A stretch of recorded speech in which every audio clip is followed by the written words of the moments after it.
Today we're going to cut some zinnias to take inside.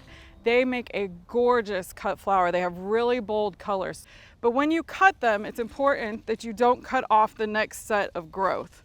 So when you look here at the flower, down the stem, you can see 2 new points of growth coming out.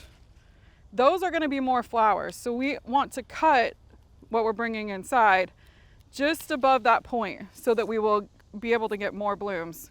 Same thing here. He only has 1 shoot coming out the side, but that's going to be a gorgeous flower. So we're going to go ahead and cut just above that point. I'm going to take the leaves off because all they're going to do is swim in your vase and create mucky water. And then we just add them to our vase. Right here you can see where I cut a bloom a few weeks ago. And then on each side, you've got those new shoots growing up. They'll make some gorgeous cut flowers in a week or so. Blooms on the zinnias attract all of our pollinators. They are so great for the pollinators. So I will leave some out in the garden. I will cut some and bring them in.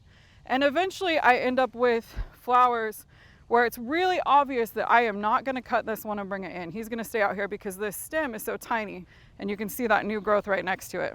So leave some flowers for the butterflies, take some in, enjoy them.